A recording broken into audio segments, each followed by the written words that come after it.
and teres minor, they externally rotate. So you can do this right here. So you're gonna go this way. Okay, go. 1, 2, 3, 4, 5. Okay. Internal rotator is the subscap, so we'll keep him in the same position and push down. Okay. Middle delt and supraspinatus. So just hold that there. Okay, going that way. 1, 2, 5. Upper trap, shrug your shoulders up. Hold. Okay. Pectoralis major. You can do it laying down or sitting up. I don't really care. So hold that right there. I'm going to pull you out. Don't let me. Okay. Anterior delt. Just hold. Just forward flexion. Posterior delt. Just go into extension. Go into extension. There you go. Hold that right there. Hold it right there. Okay. Good. So that's it for manual muscle tests. Sure. So goniometry starts with flexion, so put your head down here. My head, like. Yep, your head. Good. All right, so for all the goniometry, you want to make sure you isolate the glenohumeral motion. So if we're going into flexion, you're going to stabilize the scapula here, and you're going to stop the motion when you start to feel that pop up. So hold that right there. Your fulcrum is even with the acromion, stationary arm in line with the trunk, moving arm in line with the humerus. So he's right there. He's at 108 degrees. Okay, next. Extension, roll over. Arms down. Head facing the other way. Yep, so in line with the acromion again. Humerus and trunk, so just going to come up into extension. Okay, and you can stabilize right here. He's got a lot.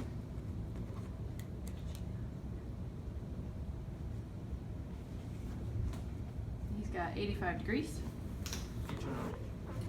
Internal rotation supine. Let me scoot this table over for a second. All right, now go ahead. Now scoot over a little bit. Okay. So for internal rotation, you want to stabilize here so that they're not popping up off the table. So he's right there. Okay. You can put your 0 kind of anywhere you want. I do it in line with the floor. Just know where your 0 is to start. So he is at 35 degrees. You're going to be in line with the ulnar styloid process. Fulcrum goes on the olecranon. External rotation. Roll over.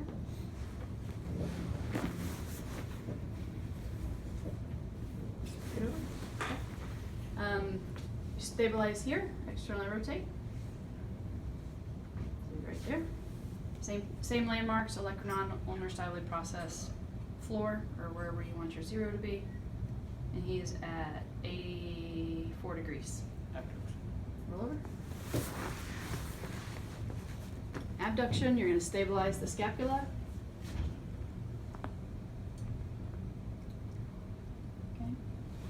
Okay. Fulcrum goes acromion, in line with the torso and in line with the humerus. He is at 116. Special test. All right. Please scratch. All right, stand up. All right, so first I want you to reach over and grab your scapula as far as you can. Reach over as far as you can. Okay, other one. Okay, now reach over the top. Grab that scapula. Okay, other one. And underneath the scapula. Other one. Good. Okay, so you're just assessing evenness for range of motion deficiencies. AC compression. AC compression, one hand on the clavicle, one hand on the spine of the scapula. You're just squeezing together. You're looking for AC or pain at the AC joint for AC sprain. AC traction. AC traction, you're gonna palpate the AC joint and then pull down on the humerus. You're looking for pain or a piano key sign or a step off deformity here. It tests for AC and CC ligaments. Sulcus. Sulcus sign, you're here, you're watching the edge of the acromion, okay? So you see his acromion becomes more prominent because he has a little sulcus right here, so this is positive for inferior multidirectional instability. Phagan, also for inferior or multidirectional instability, make sure you're straight at 90 degrees. And he's even with you and you're just pushing inferiorly on the humerus. Anterior apprehension.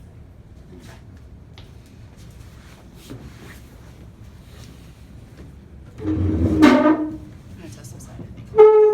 Does that work best for you guys? Okay. So straight at 90 degrees, he's relaxed. Stabilize the elbow and externally rotate slowly as far as you can until he gets apprehensive or feel a good stretch. Okay. Stroke relocation. So from here, you will stabilize the knee. Not a bench It's there. further.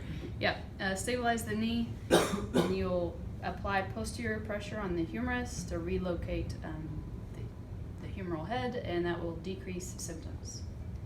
And then you'll do the surprise or release test and let go, which will increase symptoms. Rockwood. Sit up.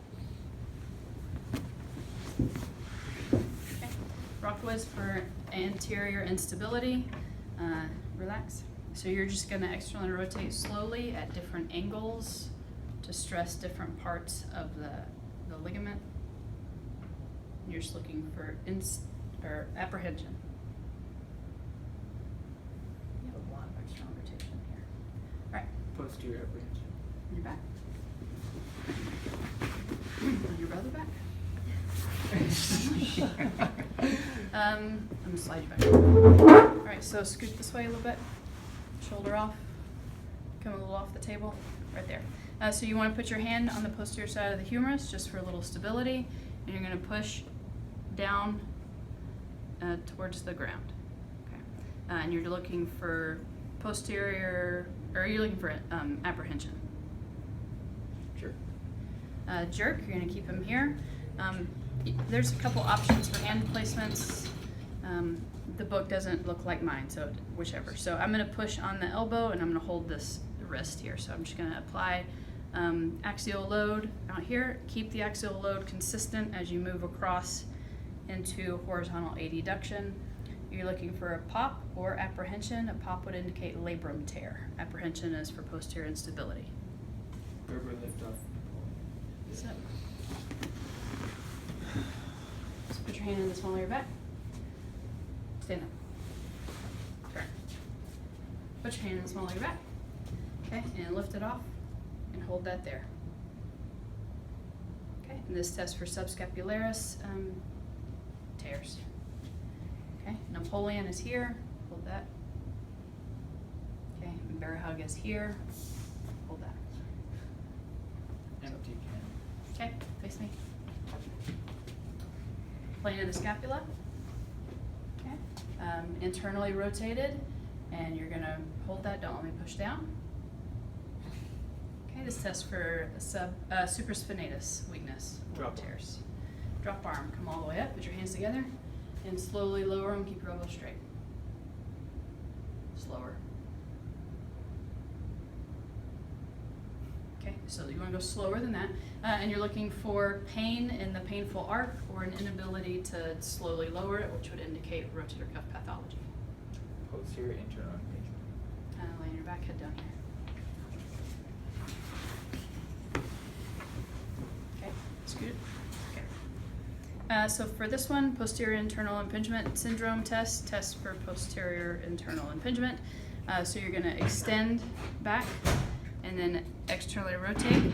So stabilize the elbow, externally rotate. And you're looking for pain on the posterior side of the glenohumeral joint.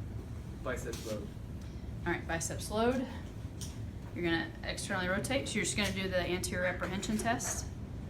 Okay, you wanna make sure that the forearm is thumbs down, okay? So once they have apprehension, you're gonna contract the biceps, so push against my hand here. If they have an intact biceps, that should decrease the apprehension. If they have a slap tear, the apprehension will stay present or remain unchanged. Near impingement. Sit up. Near impingement is passive, so you're just going to internally rotate the arm and passively move them into forward flexion. And they're gonna have pain, the subacromial arch. Hawkins Kennedy. Hawkins Kennedy is also passive. You wanna go in the plane of the scapula, flex the elbow 90 degrees and passively internally rotate. They're gonna have pain, subacromial arch. O'Brien. O'Brien's test is also called the active compression test. Is for a slap tear, so you're going to put them into forward flexion with internal rotation. Hold that there, don't let me push down. If that's painful, we're going to repeat the test with external rotation. Hold. And that should have less pain if they have a slap tear. Yergeson, all right. So also, no, Yergeson is for a tear of the transverse humeral ligament or subluxing biceps tendon. So you're gonna palpate the biceps groove. Okay, you're gonna start here, and we're gonna arm wrestle. I want you to let me win. Okay. So you're just resisting external rotation, flexion, and supination of the elbow, and you're looking for pain or popping in the bicep groove. Speeds also for biceps tendons, for biceps tendinopathy. So just keep palpating the biceps tendon, keep your arm straight and forward flex against resistance. Keep going. Okay, and you're just looking for pain in the bicipital groove. Anterior slide. Stand up. Anterior slide is for slap or labrum tears, so put your hands on your hips. Okay, so you're right here, Superman pose. You're gonna palpate sort of the anterior side of the capsule, and I'm gonna push against your elbow and you push back. And you're looking for pain or popping on the anterior side. Grind. Grind, you can do supine or seated. Go supine. It's for kind of just general labrum, also slap. So you're gonna axial load and internally and externally rotate the humerus. And you can do it at multiple angles to stress different parts of the joint or of the labrum. That's it.